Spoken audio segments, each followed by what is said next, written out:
Good evening, everyone. Welcome you to the webinar series of Praja Setu. We are here to celebrate the Electoral Literacy Fest in India and globally.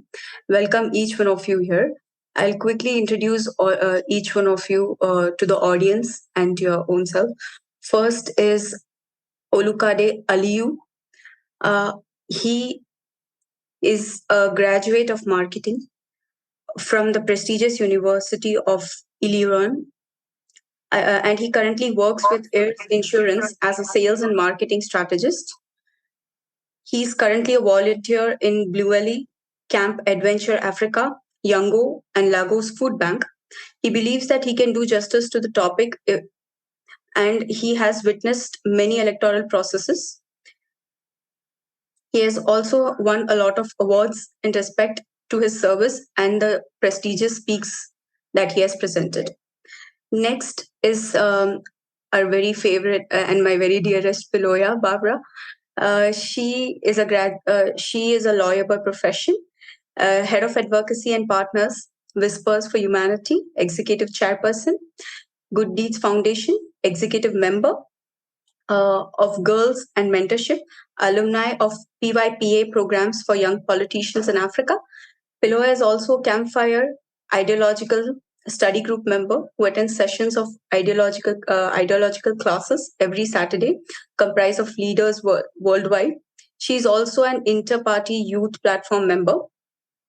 As a member of NRM Youth League, Piloya has attended a number of press conferences, one which was intended to post a legal action against Makerere University for banning political parties on April 15th, 23. She's a female youth councillor and flag bearer of Omoro district and female youth leader of National Youth Council of parish level.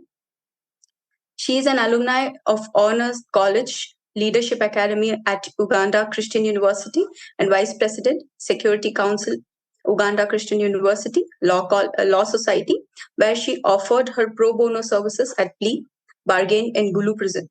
She has volunteered in a number of community activities like Under the Net as a data collector, data clerk at Uganda Tobacco Services. She has also attended an SDG aimed at increasing education level and health among the citizens in October. She subscribes to Culture, where she serves as Minister of Justice and Constitutional Affairs. She has been a recent delegate of African Youth Day on the 1st of November, organized by Presidential Aid Office. Next, I'll take you to John. He's a very dear friend. He's a young sustainable development activist working on the inclusion of people living with disabilities and indigenous people in climate action and the other activities of human life. He also enables the Disabled Action EDA, an organization that works much more on promoting the rights of people living with disabilities and indigenous people in the Democratic Republic of Congo. Next is our very own Praveen Krishnan. He is the head of the Department Ethics and Values with Praja Setu. Additionally, he's an engineer graduate with a diverse professional background. He's an Indian national, having previously worked with Siemens. Has passion for governance, and his passion for governance led him to a shift his focus towards Indian governance. Currently serving as a faculty member at various UPSC organizations as a service, and he is also currently serving as a employee in the state government of Kerala. He is a very insightful and perspective. He has great insights. Sorry, there is a is fine. Okay, fine. Let me continue. Praveen is also an accomplished writer, contributing insightful perspectives on contemporary issues across various platforms. His active involvement in youth activism reflects his dedication to advocating for students' rights and fostering positive societal changes. We also have another panelist with us. I hope she has joined us. She is Ramin Siddiqui. She is a young leader and activist from Karachi, Pakistan, with main focus areas being sustainable development, political economy, and advocacy. Affiliated with Karachi Research Share, KRC, member of Youngo, Official Children and Youth Constituency of the UNFCCC, member of United Nations Major Group for Children and Youth, also youth member of United Nations Association of Pakistan. She's also a writer who writes on social issues and sustainable development for an EU-based research platform called Modern Diplomacy, frequent engagement in advocacy forums such as High Level Political Forum, Youth Forum, Asia Pacific Forum for Sustainable Development, Local Conference of the Youth, ELCOI, and the like previously made interventions at the side events of ECOSOC, Youth Forum, and High Level Political Forum 2023, representing MGCY, as well as spoken at webinars by youth and advocacy movements. I also request Ramin to put her camera on so that we all can see you and introduce each other. So now let's navigate to the main event. Is since we are talking about government and form of government and the electoral processes of our respective nations, I would like to invite and start with Aliyu to present to us his perspectives and ideas and the core theme. Over to you, Aliyu. Hi, everyone. I am Aliu from Nigeria. I'm very pleased to be here. It feels so good to see everyone. Thank you. Can I present my slides now?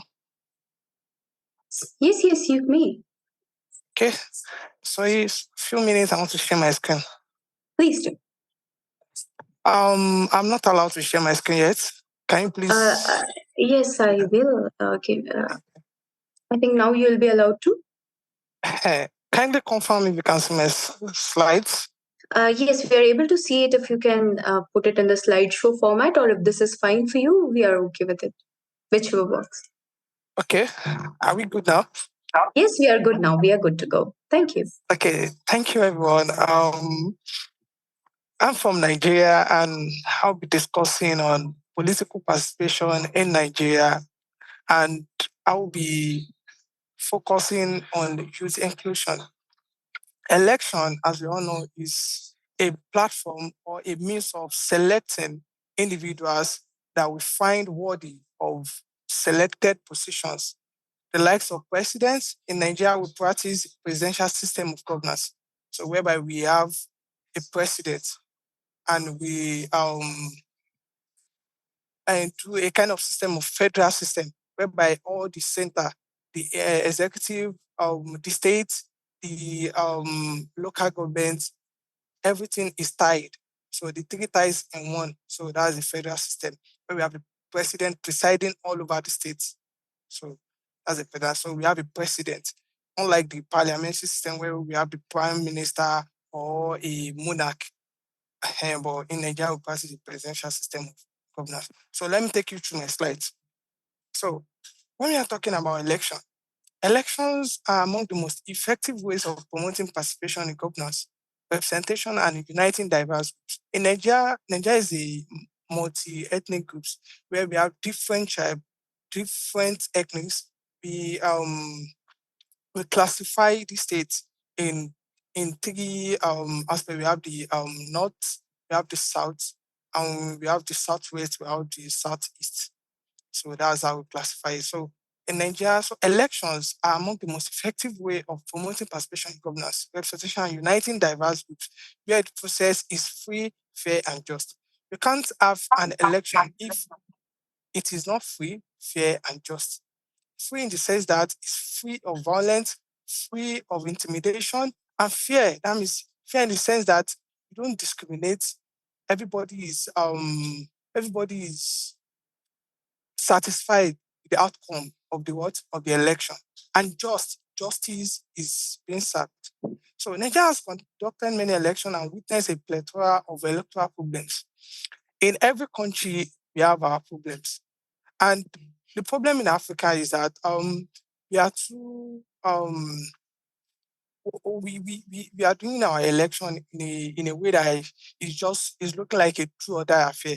Like some people take it as something personal, and a lot of countries in Africa are witnessing military intervention, something we have left, and we are going back to that because of the kind of system or the decay, the corruption in the system, whereby individual feels that a certain position is and they are feeling entitled to the position.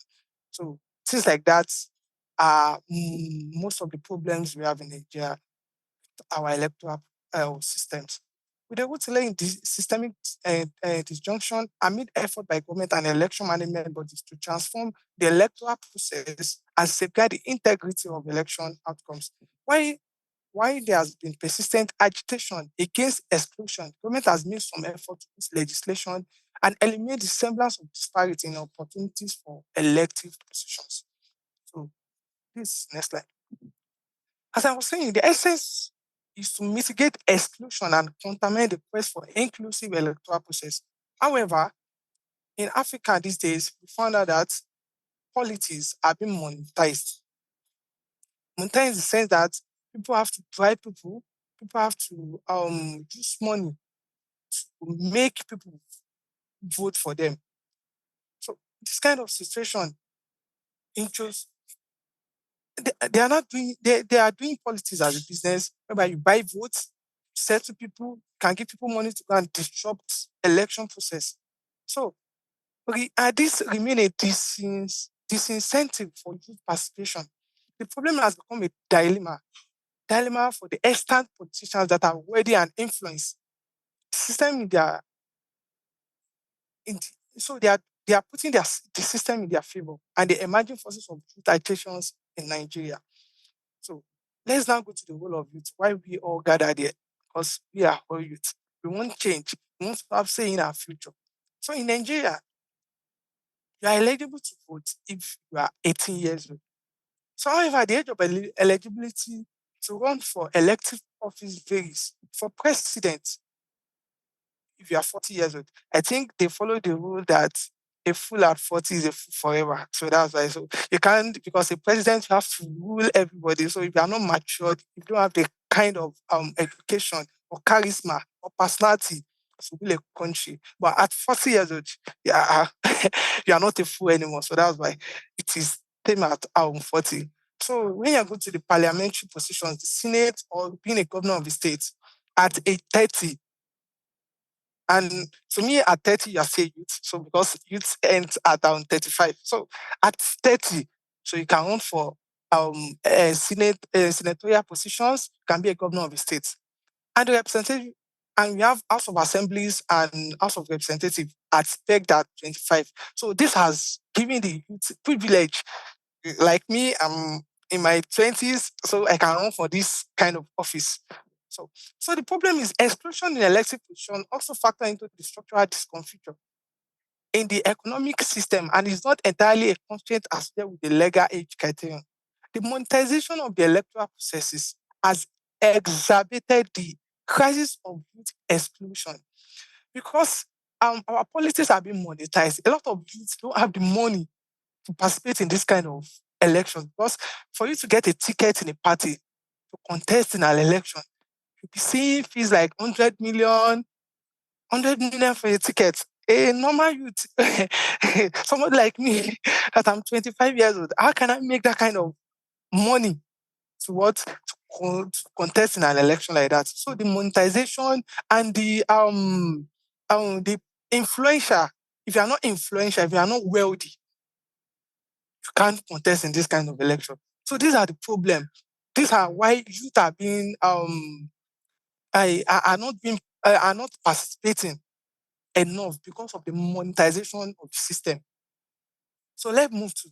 So when you're talking about nomination, the 2010 Electoral Act of Nigeria has amended in February 2022 do a limit for campaign funds because to try to control that system and make people not seeing that platform to be a platform whereby you have to use your money, you have to be wealthy, you have to have money before you can contest. So a lot of people are going away from that part that no, we don't want to participate in the electoral process. We don't want to contest for position because we don't have the money.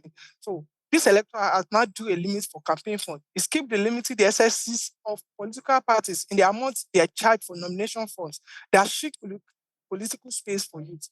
Since 2011, the cost of expression of interest and nomination forms of political parties, which is the pre-qualifying criterion for an electoral contest.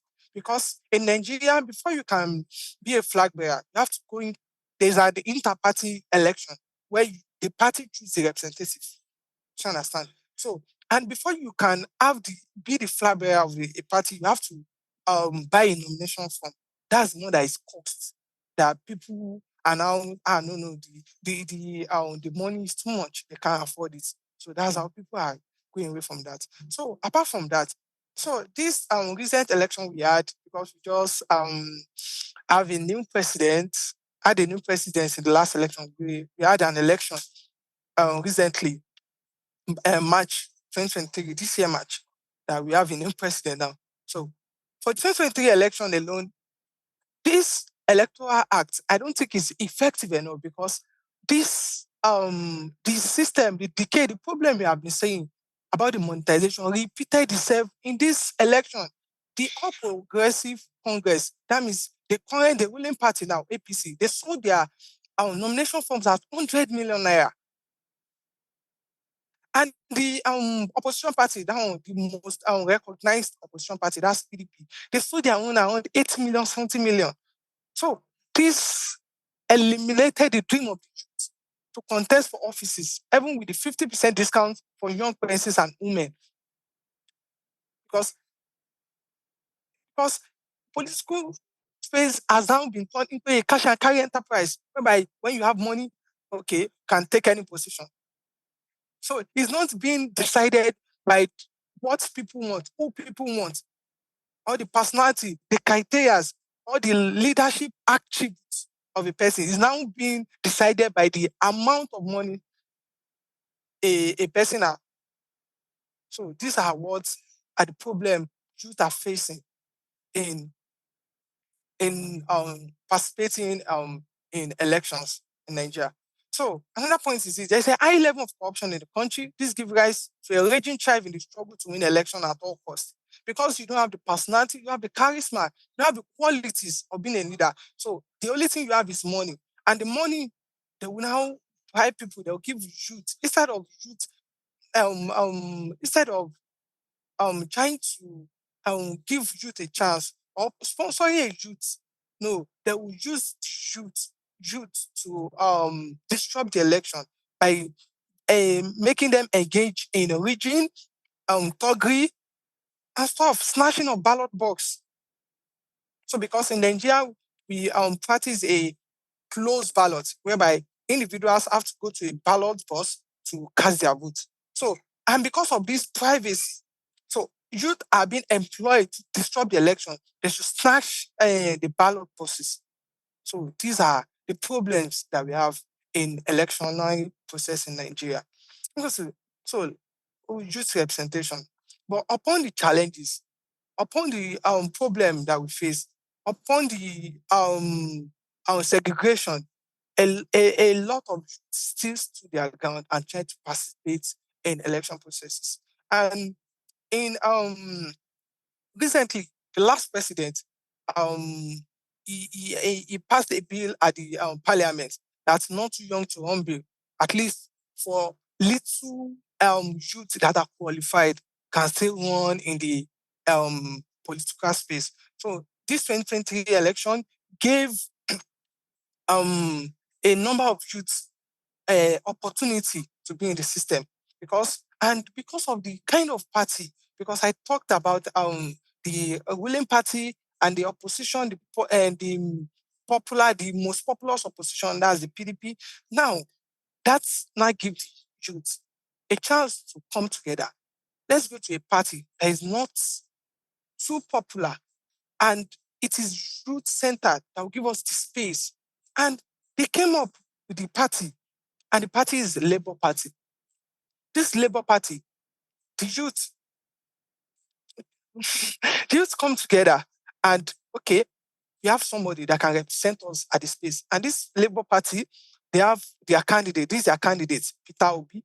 This presidential candidate of Labour Party is considerably younger than the candidate of APC and PDP. But this one is not that he's a youth, but at least he's a bit younger. The others, we have the one of 74, we have the one of 70, and this one is 61, at least. And why they went for this was that he is youth friendly. He resonates with them, he relates them better, and he understands them. He understand what they want. So they came with this person to represent them. But fortunately or fortunately, it did not emerge. But at least there is a significant outcome. At least the youth came third upon the monetization and trying to disrupt the election and stuff. At least they had their voice. That means this is giving them hope that if they continue, if they are being consistent, unfortunately, in the future, they might have their chance. So this is it. And through this platform, a lot of youth, because this man did not emerge as president, but through this platform, a lot of youths running for other lesser political spaces, like the speaker, like the Senate, like the House of Representatives, and stuff like that. A lot of youth through this platform gain the access, part of this political, they emerge in lesser positions in the political space. So thanks to this party and the coalition of youth. So that's what we are saying. If we can come together, collaborate, collaborate, try to share our mindset. There's a saying that if you want to go fast, go alone, or if you want to go far, go together. So coming together now give them the opportunity. So in next election, have their voice, and there will be more opportunity to be part of the political space. So let's go. So I've spoken about it. So let's now go to the youth and technology. How has technology improve or influence youth engagement in politics? In Nigeria, it has technology, like the social media, it has provided a platform for young people to voice their opinions, mobilize for causes, and connect with like-minded individuals. Social media has made it easier for you to access information, participate in political discussion, even organize protests or campaigns. This social media have given them the platform and a lot of government policies that you find that these policies we can't relate with. We don't want it through social media activism. A lot of policies have been changed recently. There was an issue that President is going to get himself a yacht. I don't know if the news is if it's true or not. But at least through the social media, a lot of comments, a lot of posting that no, we say no to this. Through that social media link, the policy was reversed. So that's the importance and the influence of social media to the political space. It has empowered them to be more politically aware and active in shaping the future of Nigeria. Technologically, voices of the passionate youth can now be heard with the help of bloggers, and this is through social media platform blogs. So let's now go to the challenges and opportunities. These challenges, we are still facing challenges because democracy in Africa continent is still young. We are still growing. We are trying to make it straight. We are still trying because America, because Nigeria, we are emulating USA, and USA as at now their experience, they are still facing problems with democracy. But we have our challenges and we have opportunities. If we can try to tap into these challenges and see where we are getting it from, we can profile solution. So the challenges and opportunities, we have the first one, providing mentorship and training program, offering mentorship and training opportunities to young aspiring politicians. A lot of youth are passionate, but most of them don't know what to do when they get to the political spaces. So we have to mentor them, and mentorship, we can only be mentored by these older generations because they have the experience. No, we don't want to do it like them, but at least we still need to tap into their knowledge of how to rule, or how to mobilize, of how to negotiate. Because governance is about negotiating. You give and you take. So that's it. So, and again, you have to create a youth-friendly policies. So from these opportunities, implementing policies that specifically address the needs and concerns of young people in policies, such as reserved seats or code for youth representation, and we should encourage active participation. Another point is enriching youth engagement platform, establishing platform like this where youth come together and talk, solve problems, try to learn and hear people experiences. This kind of platforms will enrich our youth. And again, we have to encourage intergenerational collaboration.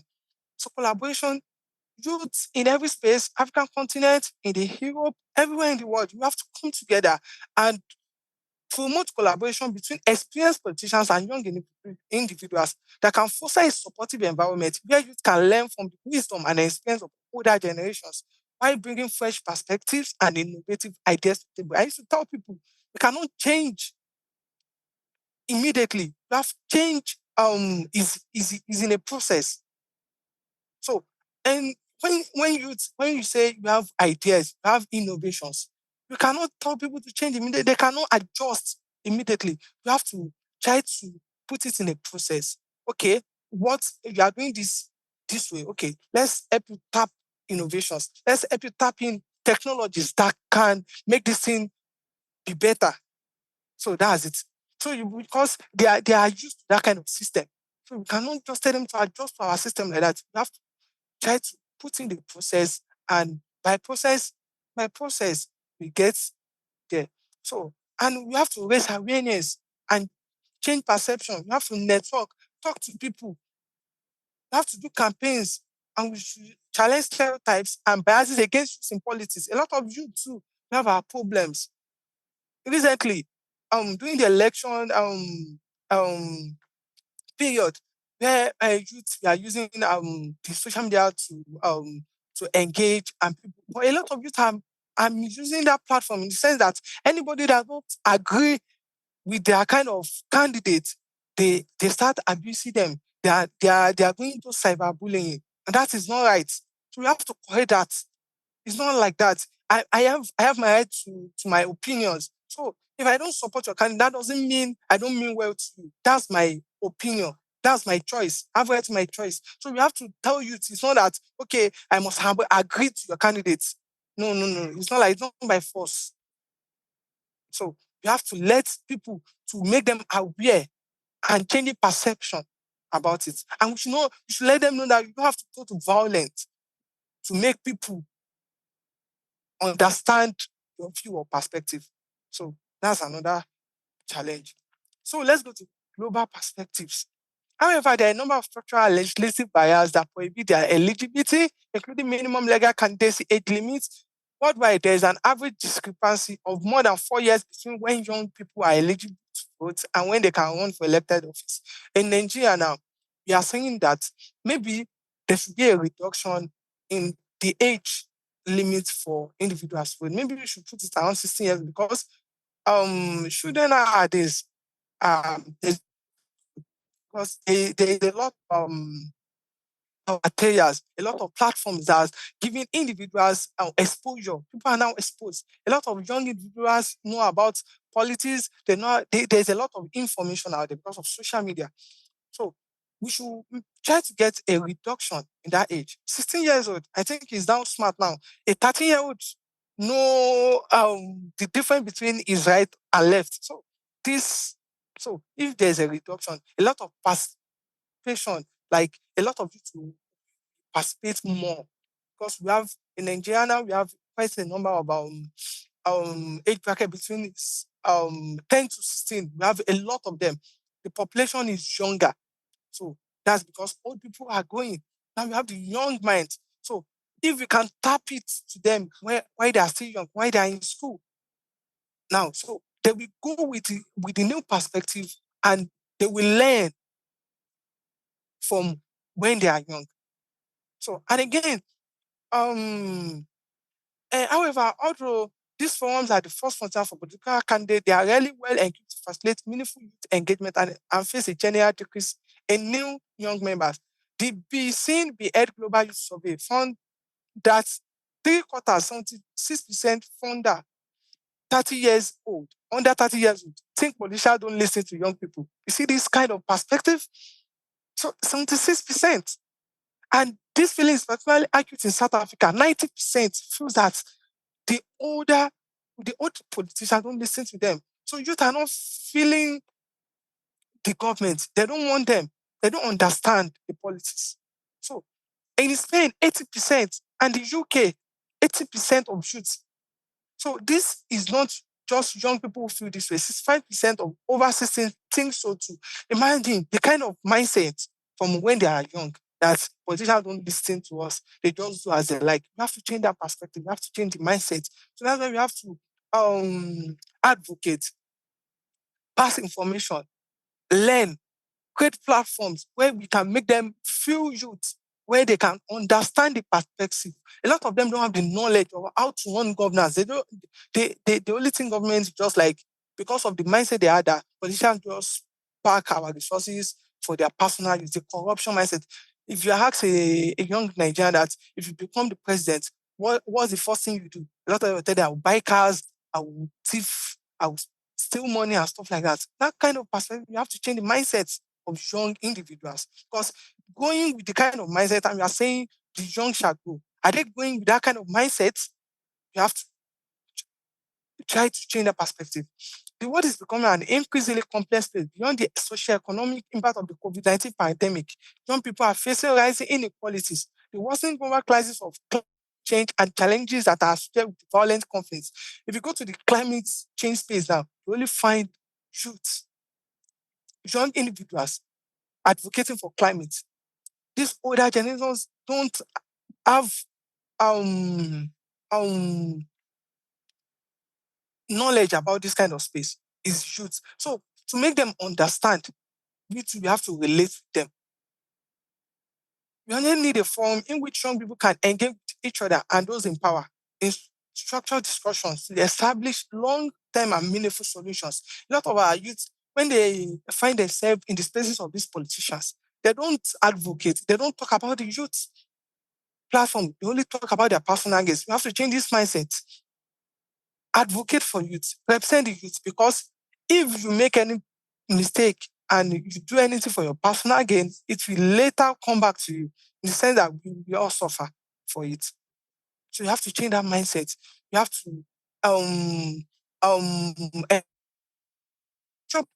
discussions about the youth and establish long-term and meaningful solutions to them. Outside of electoral processes, other forms of political engagement are not particularly welcoming of young people. There's a lack of trust between young people and political institutions, and a growing perception that political participation does not make a difference. To bridge this gap, young people support to engage with their adult peers on an equal level. Civic education is one way important. Civic education is one important way to facilitate knowledge of how public institutions work. However, not all young have equal access to it, which often further disadvantages those who are already marginalized. So we have to let them know that you have to learn about these things. You can be an intern in a parliamentary office. Now, okay, let me see how this thing is being done. Let me see how governance is being run. So we have to try to um be on equal level with adult peers. So their right to public protest should be respected, and at the same time, additional avenues should be created within formal institutions and processes. So there are several international efforts and organizations dedicated to promoting youth engagement in policies. We have the likes of United Nations, because there's an youth initiative for 2030. So, and we have ISEC too. These various youth-led organizations like the Youth Parliament and ISEC actively work to engage young people in political activities and foster leadership skills. These organizations often collaborate with government and other international bodies to amplify the voices of young individuals in politics and policy making. Lesson for youth: you have to start participating.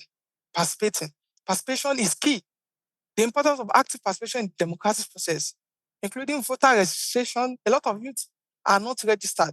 You have to start participating. That mindset of our vote don't count. You don't have to go with that notion again. Vote counts. Vote count. If you don't participate, how do you want to win? How do you want to change policies? How do you want to make it a youth-friendly country for yourself? You have to start participating. Registration, turn out to vote, turn out to engage in politics, campaign, ask questions, do them, call them for debate, ask them what they have for you, what they want to do for you. So we have to do the participation. And again, accountability. People that are holding elected positions, they have to start being accountable. The promises, the policies, the advocacy, and transparency in governance. That's how they spend money, how the budget is being accumulated, how uh, how are they spending our funds? What is the foreign policy? What's the foreign status? How is our money? How is the value? What are you doing in your office? They have to be accountable. Accountability is key.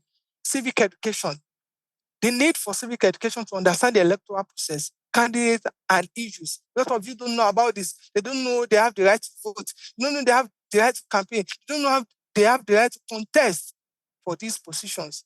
We have unity. Unity is key. The importance of unity among Nigerian youth is to effect positive change and make their voice heard in the political arena. Unity, come together. Don't fight each other. Don't be tribalistic. Whether you are and don't be biased. Don't say because this person is Muslim, or this person is Christian, or person is Hausa, or this person is Igbo, or this person is Yoruba. You have to come together, unity. Because I said it the other time that if you want to go far, you have to go together. But if you want to go fast, you have to go alone. So coming together, unity is key. Youth candidates, the potential for young people to run for office and be part of decision making. You have to push people that have the charisma, people that have the qualities of being a leader. You have to push them and vote for them. Peaceful elections. Youth should not engage in violence. You should not be paid to disrupt election. You should not be the people that will stash ballots.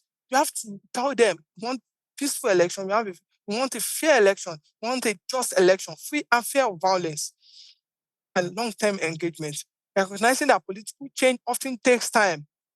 Change does not come immediately. It takes a process. And the importance of sustained youth engagement in politics beyond elections. And most of youth made a mistake of thinking that elections planning is is until election day. No, start planning. If you want to contest in another 4 years, because Nigeria elections take process in every 4 years, you have to start planning now.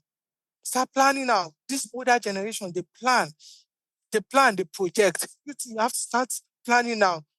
Underground work, meetings, communication. Start doing the work. Talk to people, engage, communicate, come together. Structure, have your structure. It's not until political election that started maybe in 6 months now start planning. No, don't do things like that. You have to plan in the future. Come together, talk to people, engage people, have your structure. So that's how we do election. So to all the youth out there, it's a high time we all rise to our feet and make sure we have a say in our future. Thank you. Thank you, Aliu, for taking us to Nigeria and showing us what it is like to be there. Thank you for such an insightful and comprehensive presentation. I'd like to call upon John next. John, are you available? Yes, thank you for the flow, and I will I'm going to explain the situation of our country to the election, and in shortly I will say the what we do now in our organization, the participation of people living disabilities and the indigenous people in the process of election in Democratic Republic of Congo. So, firstly, here generally now, I think in 1 month we will do the election in our country. So in December of this year, there is very in 20 of December of this year, we will vote the president and the member of parliament here in our country. So that process is very difficult now. The problem is the participation of the people and the population to the process. And one part of our country, in the east party, and that is my province, there is a party which are the insecurity in the insecurity now, and these people which living in this part have many difficult to do the election and to vote the president, because there is a rebellion in the part of countries. So for the participation of youth, and this time, many youth are applied to be the member of parliament, and the process now is very good. The commission of election are receiving the candidates, the documents of candidates, and after receive the document, they publish the list of the candidates in the country, in all countries. And now we are in the campaign process. The candidates do the campaign for shortly, for example, in the province, in the town, in the city, and in the district. They're doing the campaign to mobilize people of the country to choose them to become the member of parliament, the chief of our cities. That is. So after that, we're going to vote the president of the republic. And the president applied to the commission, and this commission are giving the list of we have 26 candidates now to the president, but we look one. I think it will be very difficult, but that is the situation. So for our project to include people living with disabilities and indigenous people in this process of election is because many people which living with disabilities are marginalized in the countries, and she are not considered in the community. But we say our project will be to include these people in this process, and to have the candidates, one candidate, for example, which have the disability, which are the disability person, and one indigenous people, for example. And now we have one girls which are applied to be the president candidates, which have the disabilities person now. So that is our success, and we say we have the possibility that, and in the province, in the city, to the member of parliament, we have many people with living disabilities which are applied.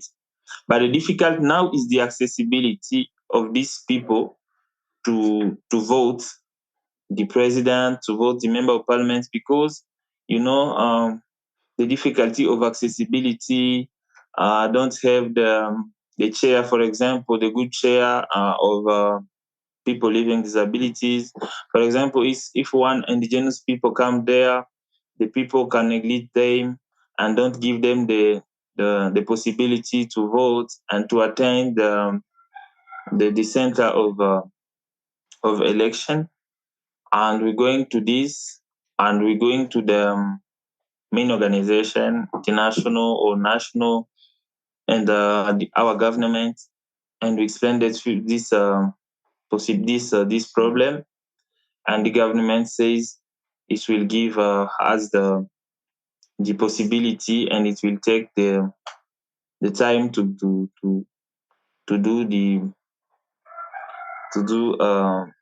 to give the solution for this problem now. Linda. So the participation of youth are very, very including, and I say the process now the process is very good, but we wait the end of election, when the government can publish, the commission will publish which are passed and which have failed. I think here we will give you the we will give you the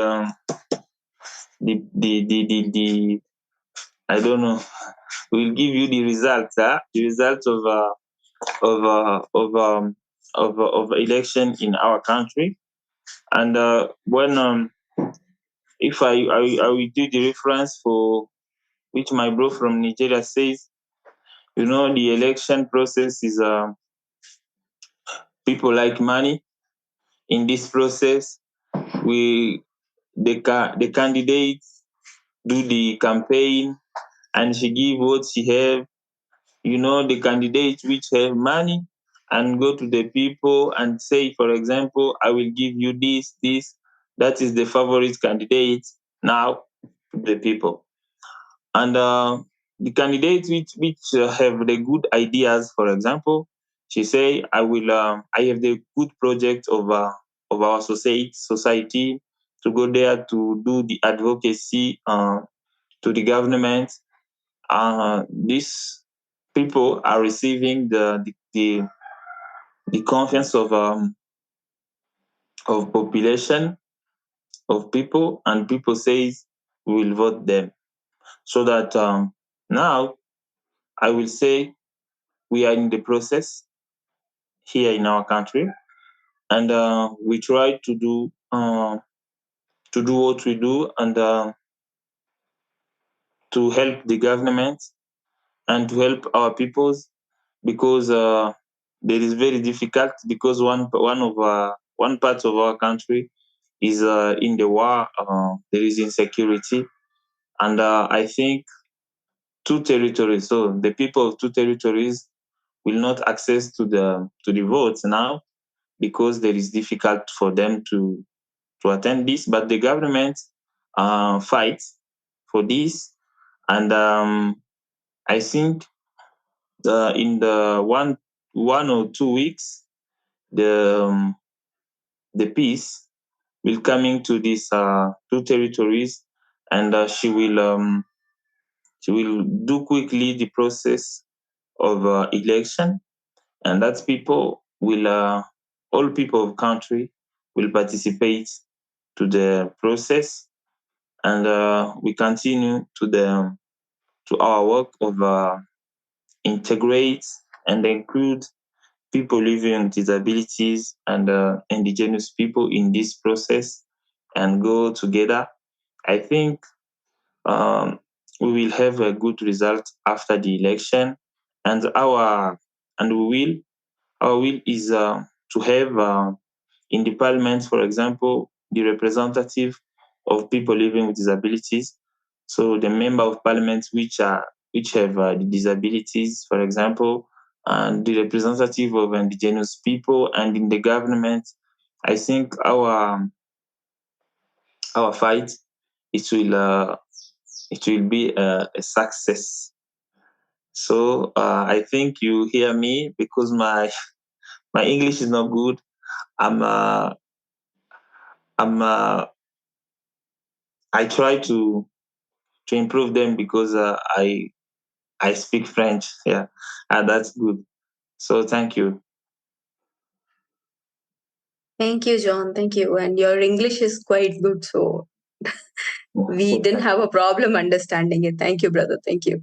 Thank you for taking us through the complete process of Democratic Republic of Congo and your works I've always admired you for your works, for working for indigenous people and people with disability. Keep the work on. Yes. So, can we, So I want to say, I mhm. want to apologize because I have another work now. So I will go to my work because I apologize this time because I have a work here now. No worries. I'll anyways catch up back with you and seek your answers for those questions, definitely. So, thank you for your time, John. Okay, thank you. See you soon. See you soon. Bye. Yeah, that's good. Bye. Bye. And so, can we go next with Ramin? Ramin, do we have you? Can you see me? I'm not even sure if I can see myself. Yeah, we can see you. Yes, we can Okay. see you now. Okay. Thank you for It coming, was Ram. at your request. I'm so sorry. The camera result is really bad. That's But okay. yeah. That's Hi, really nice to meet you all. It's so nice to see you. Thank you. Thank you for coming, Ramin. And how are you doing? I hope everything is fine. Yeah, everything's going well. It's going Thank good. you. Thank you. Good to know. Good to know. So, can we go next with your presentation? Yes, please. Sure. I've given you the co-host request. Set. So you You can have my start presentation. So are you going to play the presentation or should I do it? whatever works for you. You want me to do it? I'm ready. Yeah. Let me see if I can do it. Can you guys confirm if you guys can see my screen? Yes. Yes. We can see your screen. So, talking about the electoral process in Pakistan, I think first of all, I think this webinar comes um, at a very correct time because a lot of elections are happening, particularly in South Asia. I think Indian elections are also around the corner, and our elections are also around the corner. There, I was reading yesterday that it's supposed to happen in Feb, the general elections. You're right. After a lot of postponement, they were supposed to happen in October, but now they're happening finally in Feb. So I think it's important that we're discussing it right now. So, the introduction is that the founding fathers of my country, they envisioned a political system that was representative of its people and it did not discriminate between religion and socioeconomic stratification and other characteristics. So, for that, before the constitution was being made, we made an objective resolution that basically embodied all of these things written here, that the constitution is going to be it's not going to be discriminatory. People are going to get all of their fundamental rights and all of that.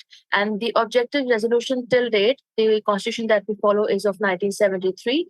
It's still a part of the constitution, the objective resolution. So the vision of the democracy that the founding fathers were envisioning at that time was made part and is still made part of the constitution. So just to give you an overview. So in that objective resolution and in that constitution, it was written that the power would be exercised through people's chosen representatives. So yeah, that's the background. So the electoral process in Pakistan. So Pakistan has a bicameral legislature. It's very similar to India's, I believe. So we have a National Assembly and then we have a Senate. So National Assembly is the upper house, which the members for the National Assembly are elected directly, and for the Senate, they are chosen through the provincial legislators. So whoever gets a majority gets to be in the Senate through the political party, provincial legislators. So the prime minister is elected through the majority of the members in the National Assembly, and the president is elected through the electoral college as well as the majority in the 4 provincial assemblies through the parliament. Okay, so the body that we have for running the elections, supervising the elections, and everything is called Election Commission of Pakistan. That's the establishment of Election Commission of Pakistan was given in the constitution. So it's a constitutionally established institution. So it's chaired by a chief election commissioner, who supervises the elections and who takes care of all the modalities of the election that goes on, starting from general elections, provincial elections. Everything comes under his ambit. So, as per the constitution, the elections take place after every 5 years, the general elections. So we had the last one 2018. Now we're going to have it in 2023. So now we talk about the basically the elephant in the room. That's the youth participation in the electoral process in my country. So I wanted to first share some stats that what is the youth voter turnout or youth voter age group. So basically the main chunk that we have, that's 45% of all the voters, young voters, youth voters, are between age 18 and 35. So if you see the chart here, let me just, yeah, if you see the chart here, you would see that the 45% of the voters are between the ages of 18 and 35. Then we have 18 and 35, then 26, 35. This is the red highlighted part is a whole chunk. Then got 55, 50 and 60, 40 and 50 and all of that. So this is the age-wise distribution of voters. So then we talk about who votes the most within this age bracket. So we see that between the ages of 30 and 49 years old have always had the highest voter turnout. It's not particularly people in the 20s and not people who are above 18. It's particularly people between 40 and 30 and 50 to round it off. So now if we talk about the reasons for low voter turnout when it comes to the youth, one of the reasons is that for you to be a registered voter in my country, you need to have a national identity card that's called the CNIC. So one of the largest reasons is that youth do not have a CNIC, or maybe they don't give importance to it, getting it made, because, well, it's one of the most important documents that you can have in a country. But that's one of the main reasons. Then they have that this perception that every candidate is alike, so I do not want to vote for anybody. This is a sentiment that's increasing in us. Okay, all of the politicians are the same. All of the political parties are the same.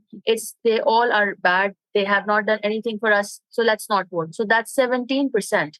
Then the 11% is we don't even know who is standing, which political party is running for elections. So when we don't have enough knowledge, we're not going to vote.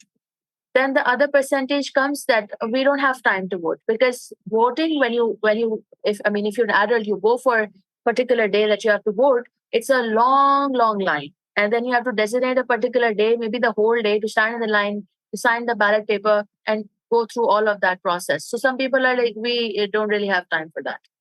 Then the 11% comes, like, again, the same sentiment that all of the political parties are the same. My vote is not going to make a difference. Even if I do vote for my own candidate, the person that I like or who is better, the majority is going to vote for the same people, for the same bad political parties. It's not going to make a difference. Then the 6% is, or the other ones are just like, they don't have interest in politics, or they think that politicians are just, again, the same, and it's just allegations towards people. So this is a breakdown of why the youth is not casting their votes. This is actually by Gallup Pakistan. It's not done by me. Gallup Pakistan did this. They do this low voter turnout survey every election. So they're gonna do it in 23 as well, but this is of 2018. Okay, so another chunk that I want to discuss in this, another aspect, is the female exclusion, because females are also a part of the youth. So the female exclusion from voting, one of the biggest reasons is, of course, lack of awareness and all that. But one of the reasons is that they are not allowed to vote in certain areas, particularly when it comes to the rural areas, the tribal areas, or the areas where they are not allowed to leave their houses and go to vote. So that's one of the disparity that we see between men voters and female, like male voters and female voters. So you can see the female turnout was 10% lower than the male turnout, lowest in Khyber Pakhtunkhwa, which is on the tribal side, which is on the north side of Pakistan. Interestingly, gender gap in Balochistan is at par with Sindh and very close to Punjab. So you see that all over Pakistan, it's a 10% gap. 57% total male voters in Pakistan and 47% of females. So we see a 10% gender gap. The highest is in Khyber Pakhtunkhwa. It's a 19% difference between a female young voter, youth voter, and a male youth voter. Because of the tribal mindset, because of lack of awareness, and because lack of freedom to do and to choose and to just go and vote, they're not allowed on the rural side and tribal side. If I make a regional comparison or a global comparison, then Pakistan does land very low, because we see Bangladesh is 57, Iran is 50. Iran and Pakistan are close. Then South Korea is 66. Philippines is one of the highest with 81. Then we have Turkey at 69%. So we actually are pretty low in the when it comes to youth voter turnout. So now I talk about what can be done. We've talked about the problems, we talk about the challenges. Like this is a pretty dismal situation. What can be done? So because I discussed that one of the obstacles is the CNIC, the National Identity Card. People don't have that. People don't give importance to it. And if you don't have that, then you're not allowed to vote.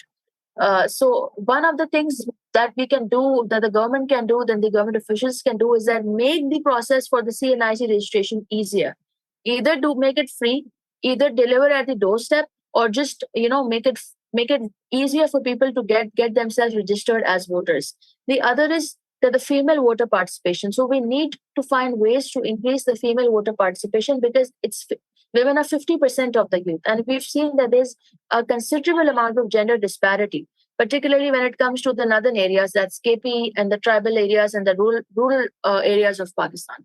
So if we don't solve that, then we are basically missing out on 50% of youth that can and will vote if given the right, if given the chance. Then we have, well, I wouldn't cater to to this point, because it's pretty ambiguous. So I'll come to create hope, because if you notice in the Gallup survey, the reason of not voting was that my vote is not going to make any difference, because all the political parties are the same. So I think we need to create hope and need to create awareness, and more importantly, we need to have capacity building for the people to realize that no, your vote does count, your vote does make a change, and it will make a change. So that's where the hope and the capacity building part comes in. Then we have create politics at school, revive student unions, revive student politics. Democratic culture needs to be created, and not just a slogan, but in function. I would say that's a very solid point, that if you revive student unions in a healthy way, in a democratic way, not for name calling and not for bashing other political parties, not to create rivalries among existing political parties, but to for the student, like for the student level, for example, university going students, for them to have awareness that you are a civilized and I would say a sentient citizen of the country, and you need to realize that you are a very important force that has the power to transform the politics in your own country, rather than you blaming the politician that they're not doing good. You're not playing your part either, so I think that's where the education institutions come in play, that they can revive the student unions and do some awareness webinars and virtual webinars, in-person webinars, workshops, to revive and inculcate this, I would say, awareness of the role of their political participation in the whole machinery. I really like this picture. So, it just says what I just repeated, that the system won't work if you don't vote. If you don't vote, if you don't play your part, then you shouldn't have the mouth to say that that the system is corrupt, for the lack of a better word. If you are doing your part, if you're hopeful, and then maybe you can be like, okay, I did my part, I am playing my part, I'm creating awareness, the system will change. But if you're not doing the bare minimum, then you cannot expect things to change. If you don't change, the things around you won't change. So yeah, that's a wrap. And thank you so much for being patient and for listening to me.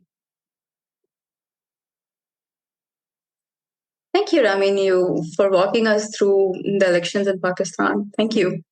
It's quite insightful and learned a lot about the other technicalities, the card and the things. Thank you.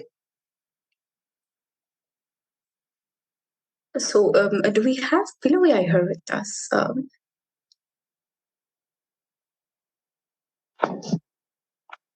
Yes, we do. Hello. Hello.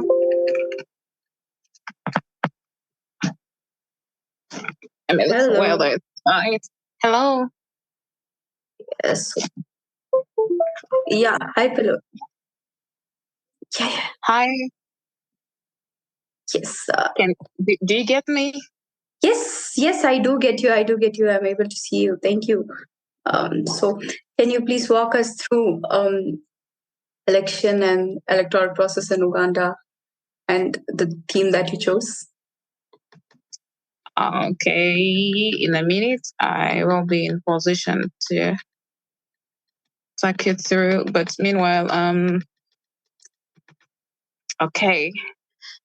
Thank you so much for this opportunity. Allow me also to thank my other presenters for the wonderful presentation.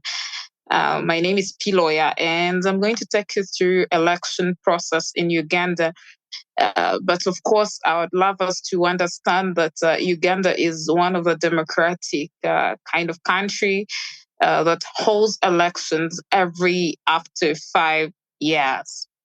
Now, the intention of this presentation is to help you understand, first of all, who are the youth in Uganda, and what are some of the positions that the youth leaders in Uganda hold, political parties, election process, the youth representation, and we are going to look at the challenges and way forward.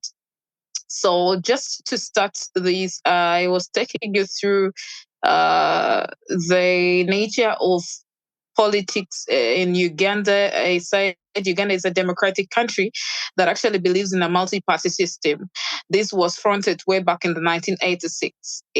And it will interest you to know that Uganda, since 1986, has been led under one political party, that is the National Resistance Movement. Uganda has in 2020, about 26 political parties did register. And fortunately or unfortunately, I don't know, only 7 have a representation in parliament. That is the National Resistance Movement, with about 336 representation. We have the National Unity Platform, that is the leader of that holds majority from the opposition, and they have the leader of opposition with a total of 57. We have Forum for Democratic Change that have about 32 representatives in parliament. We also have Democratic Party with about 9 representation. We have. I think we lost her. It seems like there is some sort of technical problem. Yes, I think so. I think there's some problem. All right, so I think we can proceed further. When she comes, she can just resume from where she left. So, Praveen, would you like to go ahead? Yeah, I'll can you play that PPT for me, actually? I think I messed up something. I'll do it for you. Sure, I'll do that for you. Okay. I believe that the screen is visible to all. Yeah. So I haven't included so much statistics in the presentation, but as and when I go ahead, I'll try to incorporate some statistics and make things pretty clear. So, okay, you can move on the slide, to the first slide. So, with all due respect to the Western institutions that transformed and, became the democratic institutions of today, which we all follow all over the world, I would like to point out the vestiges of democracy from India's past. Okay, so this is BC 600, and there were territorial entities back then in India. So you can see that in the diagram, 16 of them are there, in which there are 2 of them, Waji and Malla. You can see that in the diagram. It's near the Nepal borders of India. So these 2 kingdoms, they were referred in the scriptures as Ganasanghas. So in these kingdoms, there used to be oligarchies, and oligarchs used to come together and elect a head of the state. So there used to be multiple kings. They used to come together to elect a single king, as per the scriptures. Just wanted to take you back to the, vestiges of democracy in India. So can you move? So sometimes we call India as the largest democratic country in the world. It's because of the population of India. India is actually the most populous country in the world right now, according to UN. Even there is a population prospects report of UN, which says that India's projected population will be 160 crore by 2050, which will be almost 30 crore, above the population level of China. So because of this reason, 160 crore people coming together to participate in elections, that is the only reason why we sometimes call India the largest democracy in the world. Yeah, please move on. So the point is, India is also a very young country. The median age of population in India is currently 27 or 26. So by 2040, the working age population in India there is a population in the age group of, let's say, 18 to 59. would be very high. It is more than 60. It would be more than 60%.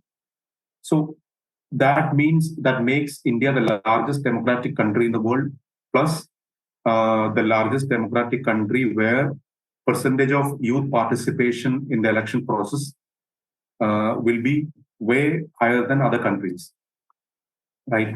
So India got its independence from British in 1947. From there on, we are a democracy. In India, every citizen who is above the age group of 18 has a right to vote.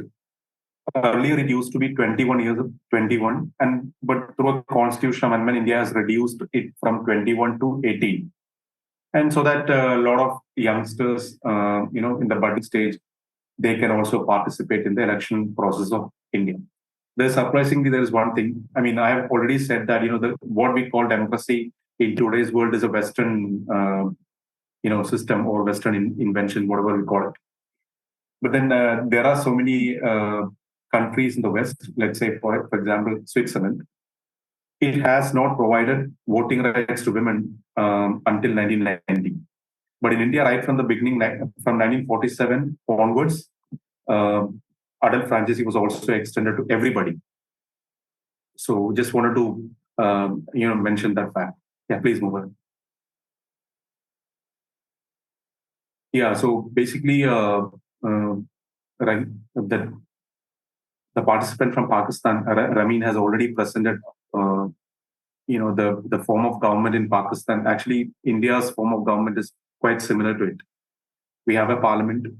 We have a bicameral parliament, Lok Sabha and Rajya Sabha. Lok Sabha is a house where representatives are directly elected, and Rajya Sabha is a house where members are elected through, members of the legislative assemblies of provinces. So they are indirectly elected. And there is a president as well. President is also an integral part of Indian Parliament. Yeah, please. Now, if I portray it as a hierarchy, then we can say that the executive or head of the state in India is the president. The president is actually elected by an electoral college consisting of the elected representatives of parliament and provincial legislatures. Then there is a prime minister. He and a prime minister, along with his council of ministers, they are members of parliament. They come from the parliament. So prime minister is de facto head of the government, and president is the head of the state. So that is how the hierarchy works in India. Please move ahead. So basically, in India, there is a three-tier system of government. First is the union government. The members of the union government are prime minister and the council of ministers. Then there are state government or provincial governments. There are 28 state governments in India. And then there are tier 3 governments under the state governments. So this is the three-tier governance system in India. So basically, I'll tell you how India is trying to make the process very inclusive for disadvantaged sections of the society. To the parliament as well as the state legislative assemblies, there is a proposal for 33% of reservation to women. The bill has recently passed, but it will come to effect after 2026. So that means once the bill will be implemented, there will be at least 33% women in all the state legislatures as well as the parliament. Right now, the percentage is 15. I mean, right now there are only 15 member of parliaments who are women. Now that will, take a quantum jump to 33% at least post 2026. And in the local self-government, there is a tier 3 bodies, let's say municipalities and corporations, etc. There was also representation for women. That has happened way back in the 1990s. From 1990s, it has happened. We have 33% to 50%. That is up to the states how much they want to give. In my state, we have 50% reservation for women in local self-government bodies. So it's in practice from 1990s onwards. So effectively, I mean, but then I'm not claiming that this has resulted in effective participation of women. That's something which is very doubtful. Although there are so many women's representatives in India because of all these things. there is something else as well, because once this 33 to 50% reservation came into being, what happened was that a lot of male politicians had to move back and pave the way for women to come forward. So what they did is they appointed, or they made their wives or relatives enter into politics, and indirectly started running the system from the back. So these kind of things happen. I mean, there are some tribal groups are also there in India, scheduled tribes, we call it. And then scheduled castes are there who are discriminated against in the past. So we have a reservation for them as well. In union, in all the three structures of government, all three tiers of government, the scheduled tribes and scheduled castes are given reservation based on their population actually. So yeah, so when it comes to the tedious process of elections in India, I just want to take you through some statistics related to the 2000 generation. There are 545 members to Indian Parliament, directly elected House, Lok Sabha, to which almost 8,000 people have contested. So basically, that means per constituency, almost 14 people are contesting. That much vibrant and liberal is India's democratic system. And then there was one constituency from the state of Telangana called Nizamabad, where there were 185 contestants. So the registered number of voters is 90 crore, and we had to set up 10 lakh polling stations. And we use a technology for voting called electronic voting machines, or EVMs. It's a standalone machine, only once programmable machine, not connected to any network. So it's that we use for this electoral process. 22 lakh such machines have been used in India's 2019 general elections. Just taking you all to this statistics, because the sheer size of the country and the population makes India's democratic process a very big exercise. Just wanted to show you that. You can see that the pictures over here, I have given two pictures over here. In the picture, the first picture, you can see a person voting. Actually, there is this person. He lives in a national protected forest area, Gir National Forests. So only one person, for this single person, India had to set up a polling station. And in the second picture, you can see this polling agents and polling officers, taking some tracks to reach the rural villages of India.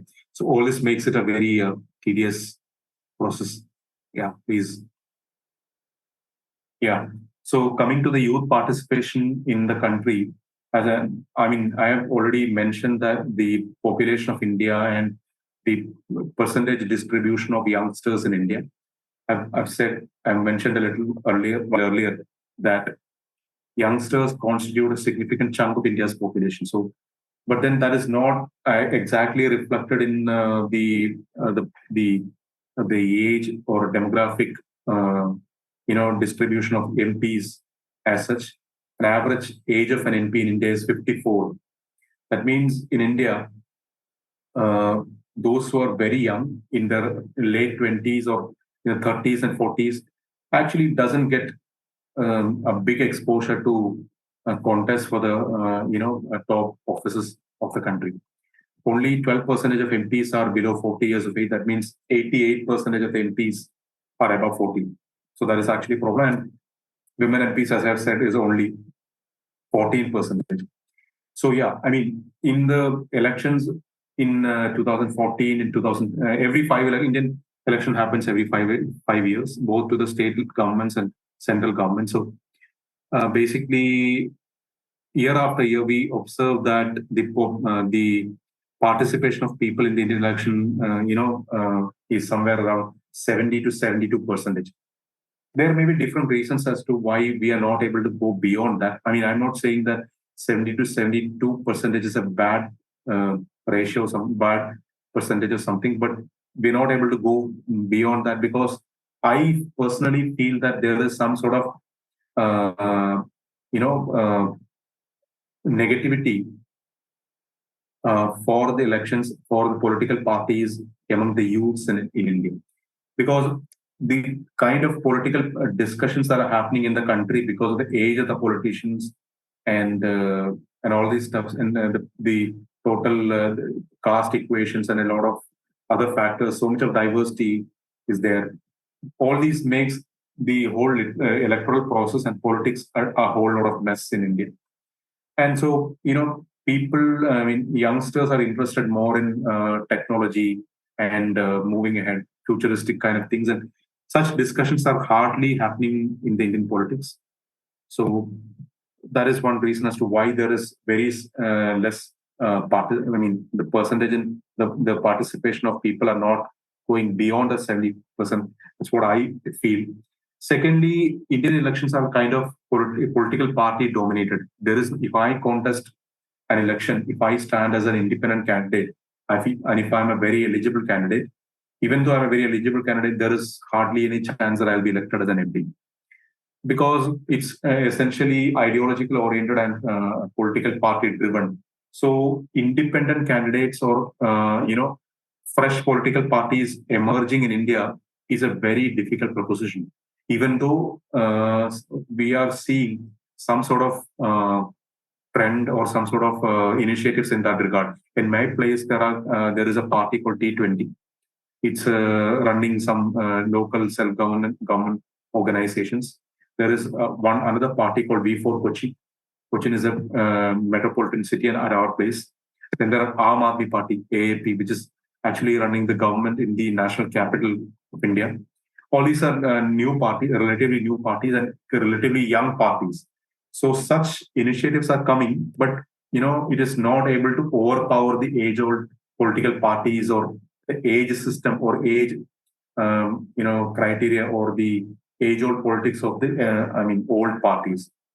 We are actually seeing a different trend worldwide. I mean, if you look at the European countries and all, they are old countries. Their percentage of population who are above 60 or 40 years of age are very, very big in countries like USA. Let's say, for example, in US, I understand that there are 37% of people who are above the age group of 40. Similar is the case with Europe, but the trend is quite different there. I mean, I can see Meloni coming up in Italy, Rishi Sunak, who is a comparatively youngster, coming up in UK. Then there is Vivek Ramaswamy, mentioning them because they are of Indian descent, contesting for the presidential, position in US. And then there is Macron in France. The countries are comparatively old, but the leaders are comparatively youngsters. So that idea or that trend is not being reflected in, I think, in Asia or South Asian countries or African countries, because South Asian countries and African countries have a traditional sort of approach and a different mindset when it comes to approaching the elections. In India, there is a traditional belief that if a person has to be elected to the office, he has to share probably the same socioeconomic status as you. So, for example, if a very rich person is coming to contest the election, like for example, in United States, Donald Trump, a very big businessman, could contest and win the post to the president. I don't see it coming in India because if you are poor, the chances of you getting elected is more. That's such kind of things. So there, and the traditional politics is also there. Such kind of things are kind of making, Indian politics at a standstill. But as I have said, we are seeing some initiatives on ground, and people are more vocal. Especially youngsters are more vocal with the coming of the social media and all. India is a very diversified and vibrant society where discussions happens on each and every single thing in the social media. So yeah, maybe these parties who have just been invented, probably they'll become so huge and big in the coming times. There are also some other issues which kind of dents the participation of youngsters in politics in India. Naxalism is one factor. Sometimes in India we call it as a red corridor areas, where Naxal or Naxal affected areas. Their violent militant activism is there, and they kind of disincentivize people from participating in the electoral processes in India. And as far as the male and female participation in the elections in India is concerned, they're kind of similar actually. But in the past, female participation was lagging behind the male participation in the elections. But they have catched, but they have been, at par in the 2019 election. And it is expected to be so in the coming times as well. So this is what I have to talk about. Just want to wait up, I hope. And thank you everybody for coming and participating. I've observed that, everybody has been participating with a really good enthusiasm. It's good to have all of you guys here. And thank you, Praveen, for taking us through Indian elections briefly, right from history to today. Do we have Piloya back with us? Can I be heard? Yes, yes. We are just waiting for you to talk. We lost you due to some network issues, I think. Please resume. Take us to Uganda. Okay, so sorry about that. I think it was a network challenge. I will not pick up from where I stopped, but I will start afresh. I was saying I'm going to present on the youth and elections, the role of youth in election process. And I say that this is intended to achieve for you to understand who the youth are in Uganda, maybe the statistics, youth positions, political parties, and the involvement of the youth in such political parties. And we're going to understand the election process in Uganda and youth representation in politics.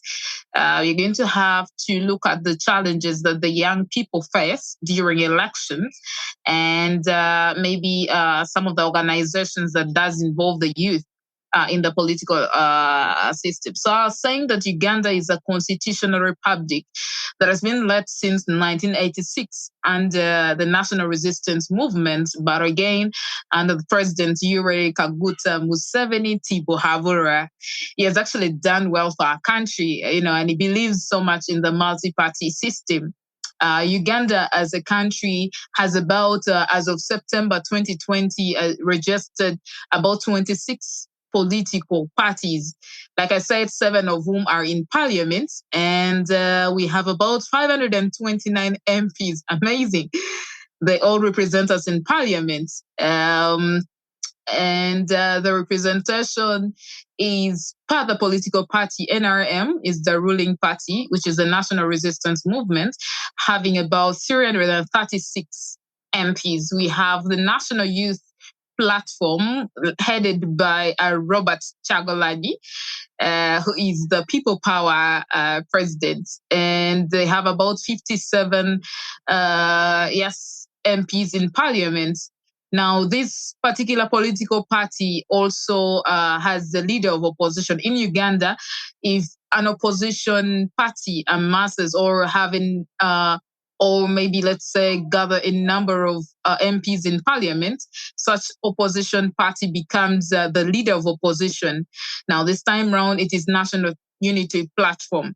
We have Forum for Democratic Change that are represented by about 32 MPs. We have Democratic Party that has about 9 MPs. UPC, that is the Uganda People's Congress. Like I said earlier, this was the party that led Uganda to independence in 1962 under Dr. Milton Obote. We have the Justice Forum that has 1 representation, and the other political parties have not sent their representation in parliament. Yeah, I believe they're being represented by the mighty National Resistance Movement. Well, in Uganda, everybody has a right to vote. In the 1995, under the National Resistance Movement, a constitution was established, and this constitution has the right of every Ugandan enshrined. So one of the rights is you have a right to vote.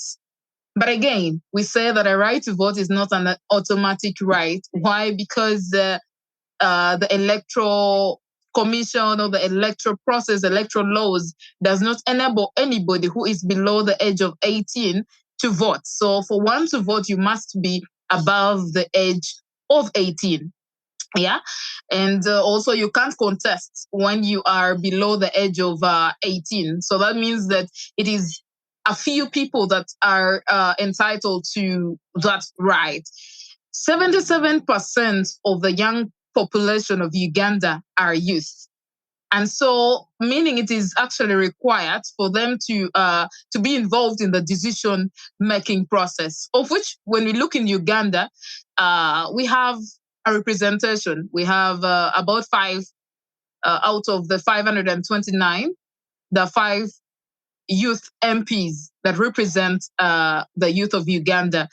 The one comes from the eastern, another comes from western Uganda. There is northern Uganda and central Uganda. But again, there is one overall national female youth MP who has a constituency as wide as that of the president. Now, in that very same constitution, it's embedded that the president has as an executive has no he has the rights that are invested in him, that he appoints other executives, other arms of government. Yeah.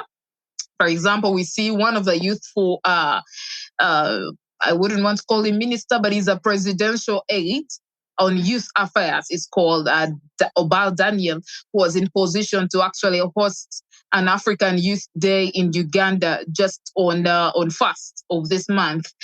So that should also show you how effective maybe the party is trying to play, the party in power in building the youth structures. Who are the youth in Uganda? Interesting. So, like I said, we have other bodies like National Youth Council. Now, National Youth Council classifies youth as individuals that are aged 18 to 30. However, we're seeing that these laws are trying to be revised to start from 15 to 30. Why? To accommodate the docket of other youth that are always left during elections. I mean, I participated in the youth elections when I was just 22. Yeah, now I'm 24, but while I was 22, I contested for as the female youth councillor 5 of Omoro district. Now, I must tell you that this election was not as easy as you could as it looks, but of course it involves a lot of resilience, but of course because of age, some of my members were disqualified and ended up being unopposed in the election that I seemingly had lost. Yeah, interesting. So when we're looking at the Commonwealth, it identifies the young people as aged from 15 to 29. And I think that is where the National Youth Council now borrows a lift. Yeah, they're trying to see how best can we accommodate the young people to be able to participate in elections and be elected in return. So we are seeing that Uganda, being the second youngest population in the world, yeah, with about 78% of its citizens below the age of 25, the age of 35, there is need for them to be involved in a number of political structures. Taking you through the electoral process in Uganda, we have a body that is enshrined, yeah, that does handle the electoral process, that there is called Uganda Electoral Commission.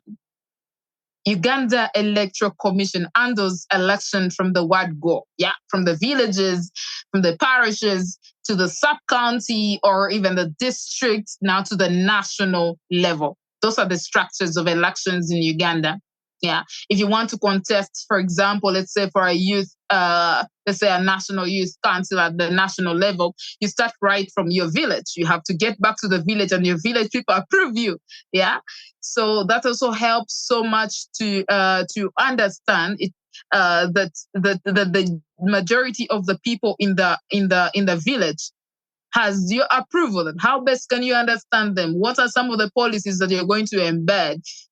So that is the strength of the Electoral Commission. However, this body organizes a free and fair election that is efficient professional and impartial, of course. As to whether this is achieved, of course, it's a question of, of discussion for another day. But all we know that its role is intended to organize this free and fair election, that anybody is not discriminated upon. Everyone is taken in as, as a presidential candidate. I mean, as a candidate for as long as you've taken the mantle upon yourself to contest. Yeah. So this body, what it does is, number one, the registration of voters. Can we have the voters registered? Yeah. Because then that helps them to understand the number of voters in their docket, how many people are in position to vote, how many votes, maybe let's say in the position of a president, as a presidential candidate amass. Does it tally with the number of voters in the voters register? That is their role. This body also is mandated to update their voters register. In the due process, at times you understand that maybe someone has passed on, one is not in position now to, or maybe someone has left the country, is no longer a citizen of this country. So there is need for the Electoral Commission to always update their register. The other role that they play is nomination of candidates. Now, when one gets to vie for a position, you're supposed to be nominated, and the process you're taking through is through this very same body, that is the Electoral Commission. They're supposed to ensure that campaign meetings are held in the right way. Yeah, in the polling day, it's still a role until the declaration of results. So, looking at this body, do you still get me? Are you still getting me? Do you still get me? Yes. We're following you. Okay. So, well, like I said earlier on, for one to participate in elections in Uganda, you must be a citizen of Uganda. Now, I'll take you briefly through some of the laws that appreciate that every citizen of Uganda, for you to take part in the election, must have registered with NIRA. Yeah. So that is the National Information and Registration Authority. Now, the information contained therein is registered in your national identity card. This national identity card is what you use for the voting. Yeah. So that means that any other person who has not registered, you're not in position to handle election. And we see majority of the young people falling in that docket. They don't go for the registration, which is actually, very, very, very, very, very upset.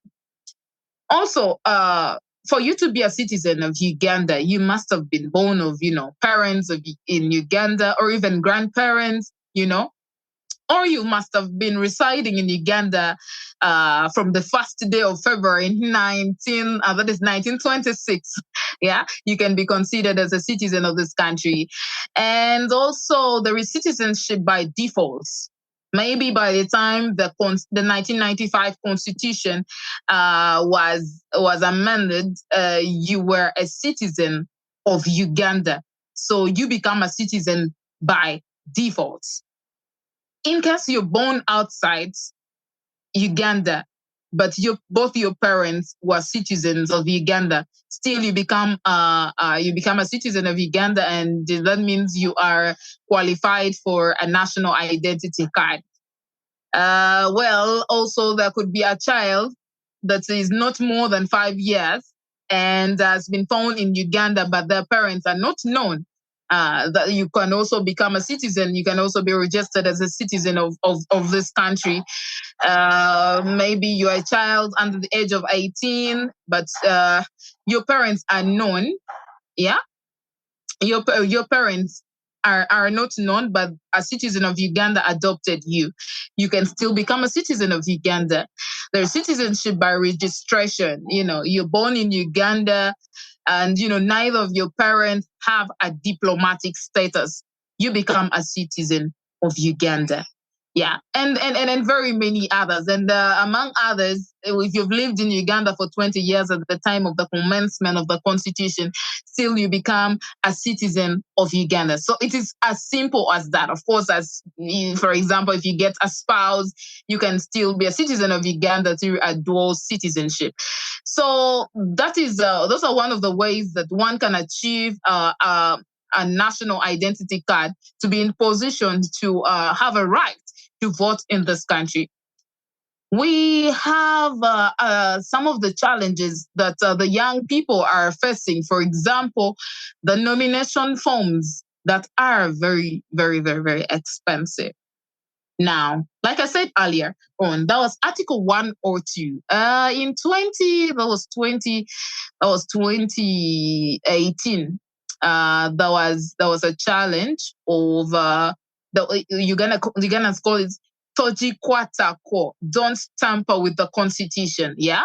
The constitution was quite amended to ensure that even people below the age of 35, initially, only those at the age of 35 and above could be allowed to stand for presidency.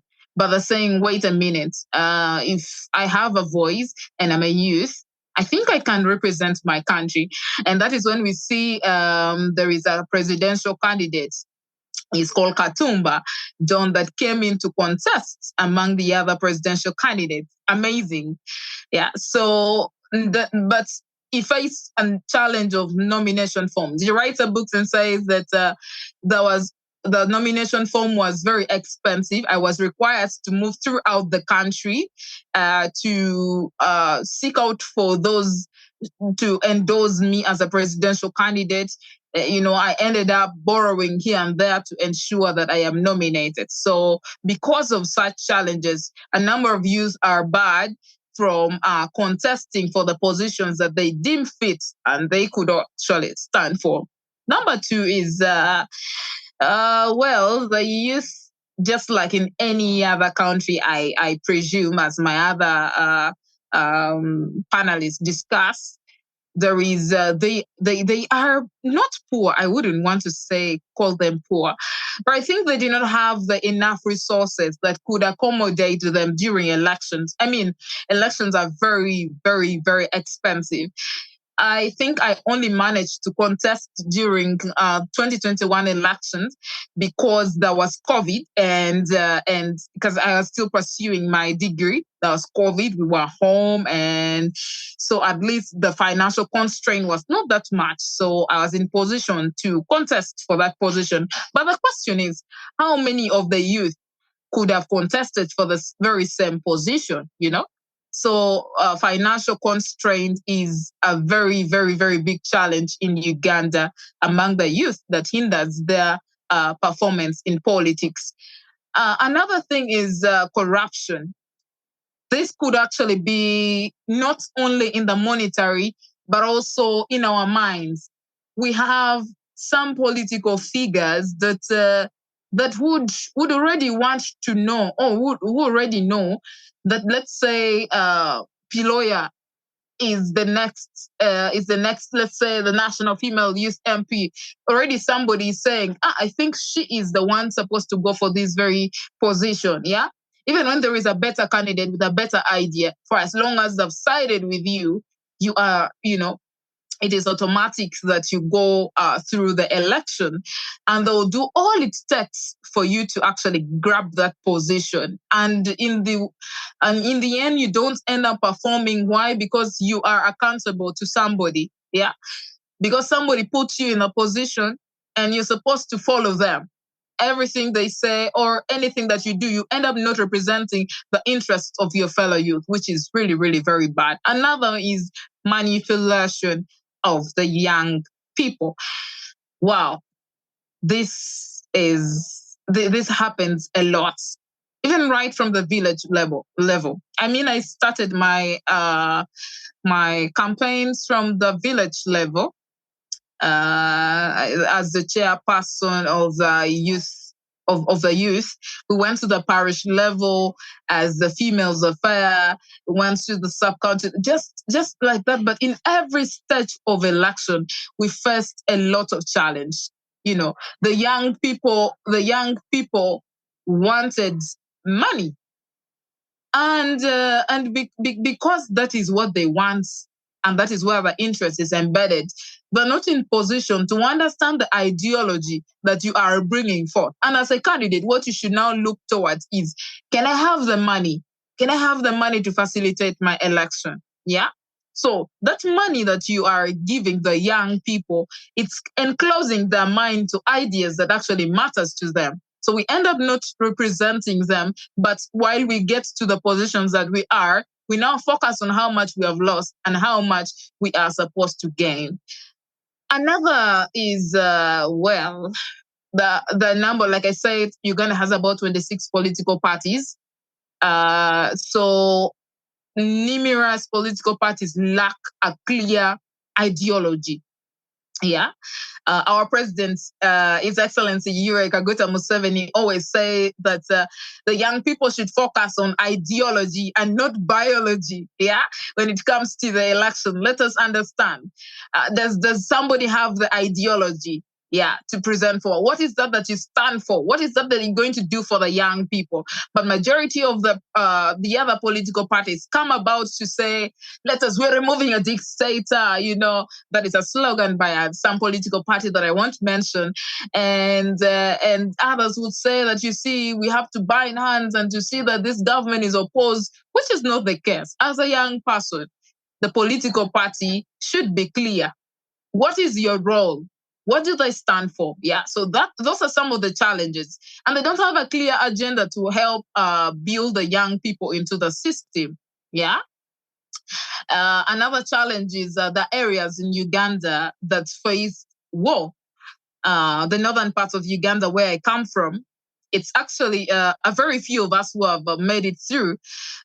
We face we were in war for over 20 years. I don't know if you heard about the Lord Resistance Army under the Joseph Kony, who is still in the bush, I presume, because they haven't found him.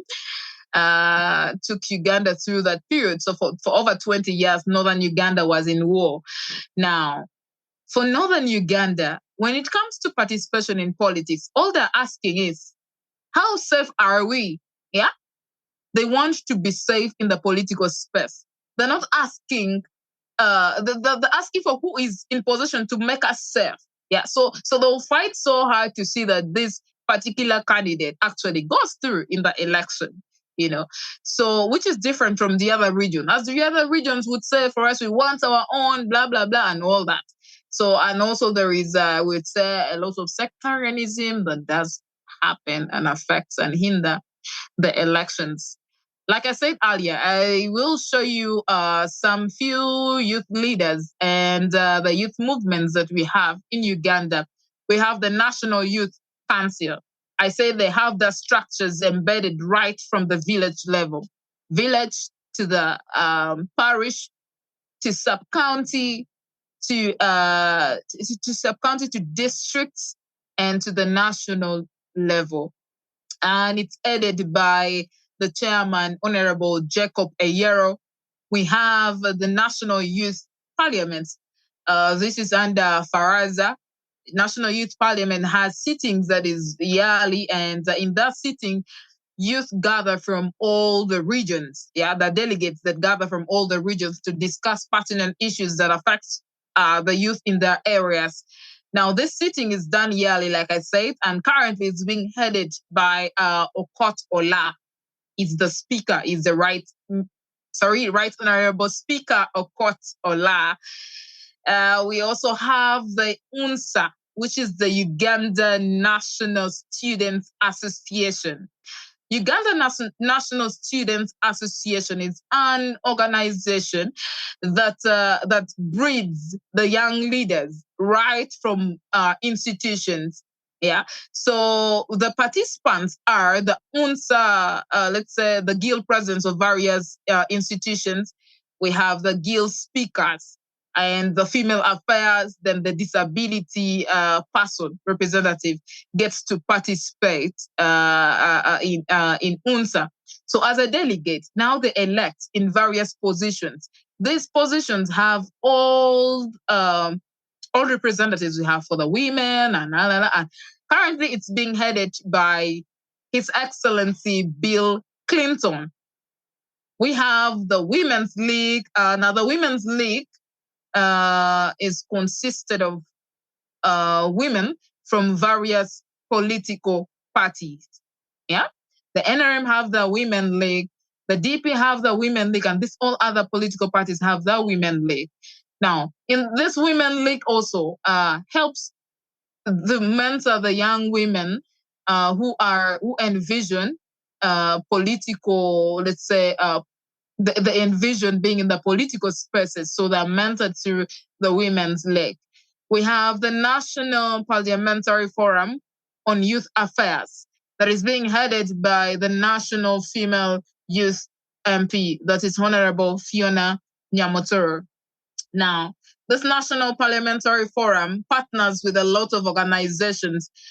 For example, we have the Netherlands Institute for Multi-Party Democracy that invites youth to discuss policies. What are some of the policy reforms that they would think that would help the young people upgrade?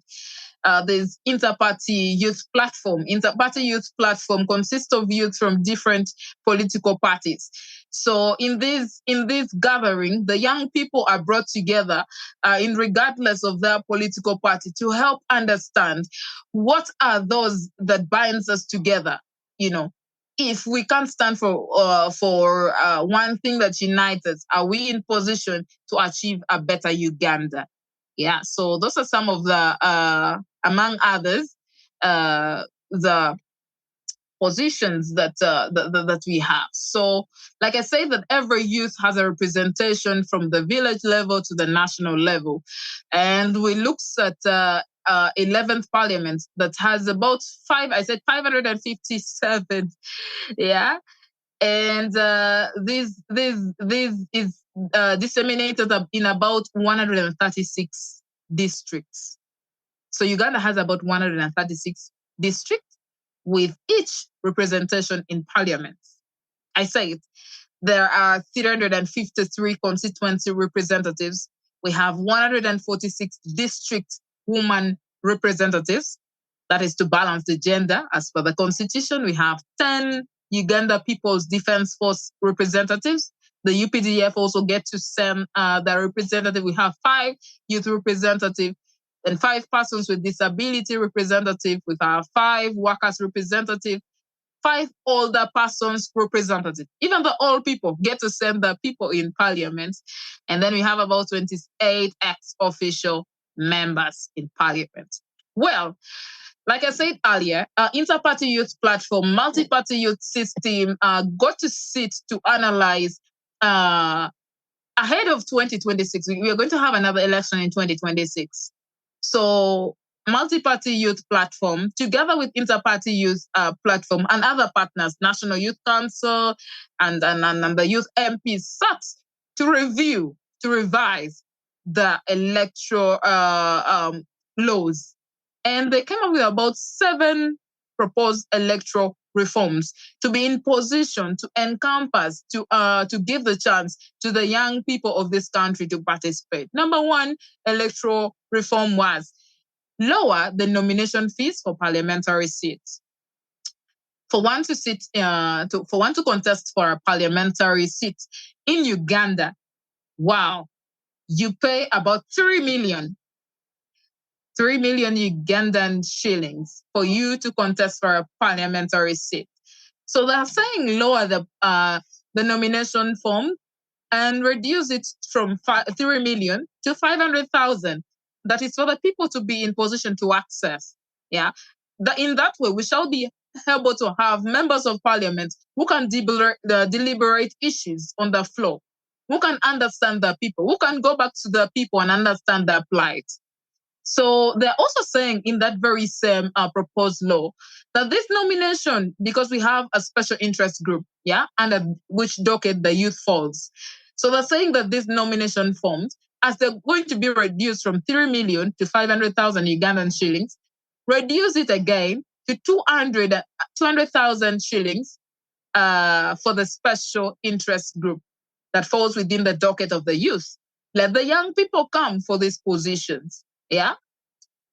Like I said, there is commercialization of politics. So these other proposed electoral reforms is saying that, can you reduce the money? Can we be clear on the amount of money that the young people should use, or that the parliamentarians should use whenever they are contesting for positions? This will actually make sure that there is inclusivity everywhere. Yeah, because like we saw earlier on, some people would splash a lot of money. I'll give you an example. In my constituency, the late Right Honorable Speaker Jacob Lokori Olanya comes from my constituency, that is Omoro District in Omoro County.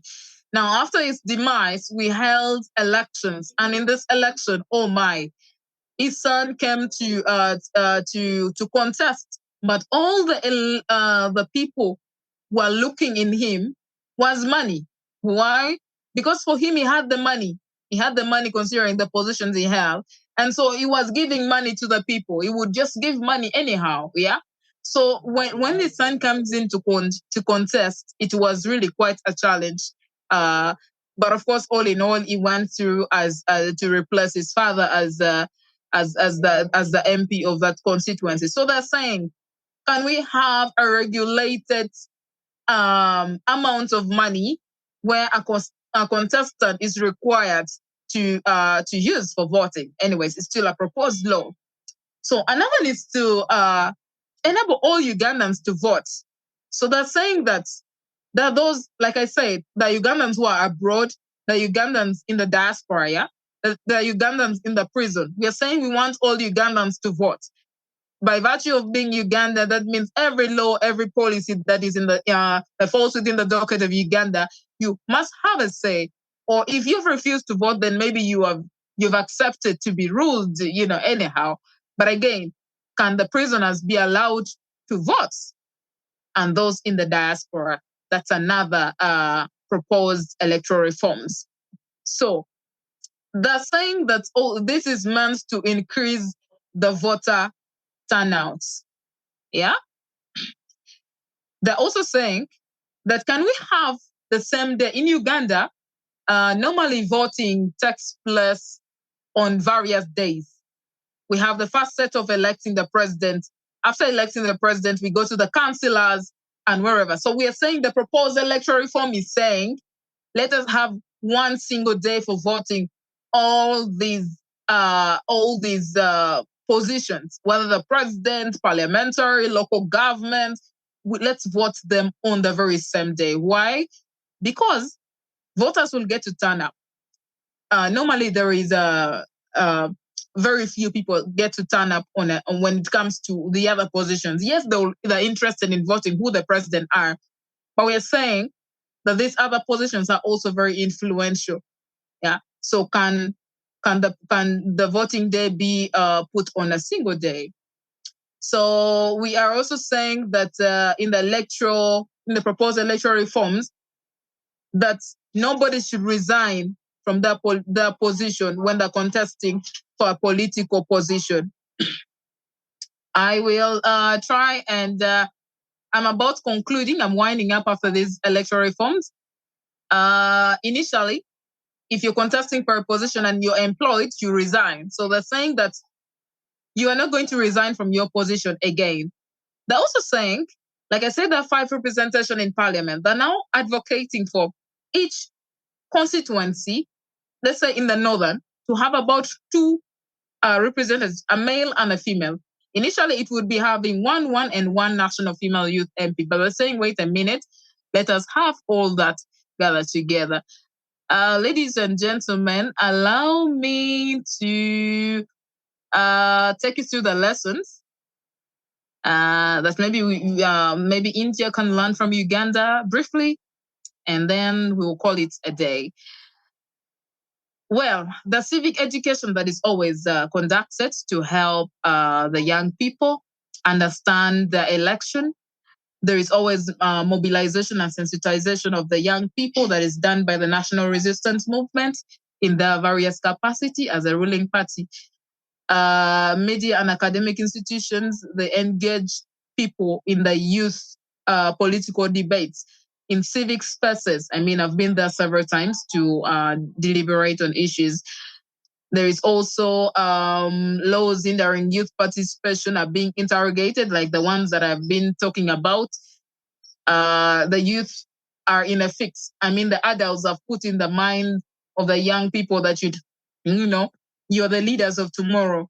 Yeah. So the young people should learn that we are not leaders of tomorrow. We are leaders of today. If the time is ripe, the time is ripe. I always say that I'll reap ripe. Do you still get me? Yes, Can we do. someone We do. Yep, we do. So as young people, also let us set a clear agenda based on ideology that shall also help us to. We are also saying that have mentors, people that build you, in your leadership career. We are also saying that structures that are existing in India should engage the young people, continuously engage the young people so that they can learn, relearn and unlearn some of the things. We are also saying that political parties ought to learn from each other, among other lessons that I will share later on with the hosts. Thank you so much for hosting me on this call. And once again, I bring you greetings from Uganda. Ugandans are very happy people. And they'll be so happy to welcome you in Uganda at any point. Thank you so much. Asante sana. Thank you so much, Piloya. Thank you for walking us through the election process of Uganda and the political sphere, what it looks like. I could just see that the way you were talking, I could see how engaged you are in the political sphere. And since I know you for a while now, I'm really sure you're up to bringing up a big change in Uganda, and we can't wait to see you there. So one thing is we were about to have an open panel discussion, but I see that all the delegates have covered almost all the spheres of questions that I had to ask you. So we have already reached the concluding point. I open this forum to all the speakers if they have anything to say, and what are the concluding notes that you would have. It could be about India, your perspectives on India, or about this webinar, the roundtable, and anything else. Yeah, can I speak? Yeah, sure. Please go ahead. Yeah, first of all, thanks everybody for coming in. I would like to thank Kritik also for hosting such a wonderful webinar. Yeah, it's been a pleasure to understand the electoral process and systems in various parts of the world, Pakistan, and various countries in Africa. I was observing that the participants have been talking very energetically and enthusiastically about their electoral systems. So I hope that in the respective countries, the future of youngsters are really bright. I can assure you that. So I also figured out that the commonalities that the presenters had been coming up with were the overarching presence of old age people in the politics, the corruption and the money that is involved. It's a common problem all over the world. But then, bright minds are coming up with fresh ideas. They should have their space. So many people have articulated forums that are, promoting voices of youngsters in the respective countries. It's a pleasure to know about that all. Similar instances are happening in India also. In fact, this discussion itself is part of an electoral literacy fest that we're planning to have in the upcoming, in the upcoming elections in India. So yeah, that's what I have to say. Thank you so much. Thank you, Praveen, for your thoughtful words. And can we go towards Aliu? Hello. Hello. It has been a wonderful session. It's funny. I really enjoy it, and I want to make comments with that. I really love India. I watch your movies, and I would love to eat your food too. So, thank you. And to me, is that I would like to say that these people we are calling old today, they were once youth too. So, and they got into this position as a result of what they did when they were youth. So, if we really want this change, and if we want to take over from them, we have to start working now. We have to collaboration, seek knowledge, ask questions and stuff like that. If you can keep on with that, I know our future are bright. Thank you. Thank you, Aliyu. Thank you so much. Palua, since we are going towards the conclusion, do you have something to say, the concluding note? Can you hear me? Yes, of course. Well. I must say that today has been a very, very, very brilliant day. I am so immensely thrilled by the opportunity. And just like my colleague aside from Nigeria, but the only thing is I watch both Nigerian movies and Indian movies, and I enjoy them so much. Every time I watch them, I learn a lot of lessons. But all I'm saying is the young people of India, it's not too late to act. Act now. It's not. It's very wrong to wait. Delay may deter your progress. It's only a predetermined destiny and a predetermined mind that can set a focused goal and look towards that goal. So, as young people, if we set our goals right, everything shall be well. I mean, I can't imagine to meet all of us in the future having positions of influence. That would also be so great, and we look forward to be hosted in India, in Nigeria, and anywhere. Piloya is very flexible. We love other countries as Uganda, and we are very, very hospitable. Thank you. Definitely. We are looking forward to come to Uganda, Nigeria, and all other countries that we hosted. And we are yet to have another webinar with another set of countries. And I request all of you to be there, participate, and we'll keep the forum open for all of you to talk.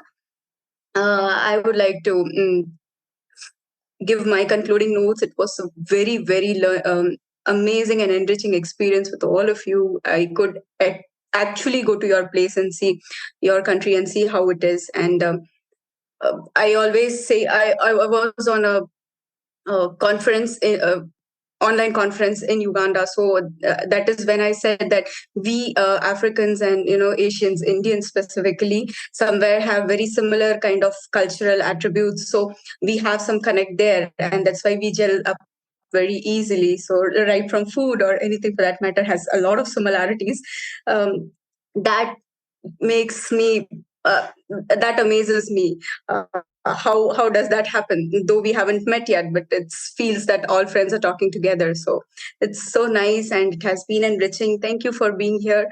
And likewise, just like Piloya said, I want to wish all of you and hope to see you all in big positions, and then let us all meet someday as friends now and in the future as big leaders with good positions, creating a vast change in our society. And we have come to a point where we are not restricted by boundaries of our nation. Now we are going global. So global collaboration is important. It's essential for all of us to learn and foster change and enrich ourselves. Thank you all. Hoping for a very bright and global future for all of us together. Thank you so much. I see Aliyu raising his hand. Yes, I want to say that. Can we connect? Maybe drop our social media links or stuff. So Definitely, we could do that. Yes, I will post my LinkedIn and other Instagram handles, and all of us. Probably, if I can put you all in one group of WhatsApps that you can connect further. Maybe that would be better. That would be better, right? Yeah, just like we operate in Yango and Global Youth Coalition. Maybe I'll pull you all there, and we'll have a WhatsApp group soon so that we can all collaborate in future. Thank you so much, and we'll all stay connected. As we say in India, and you all love India so much. Namaste. Namaste. Thank you for coming. Namaste. Yeah. Thank you. Bye.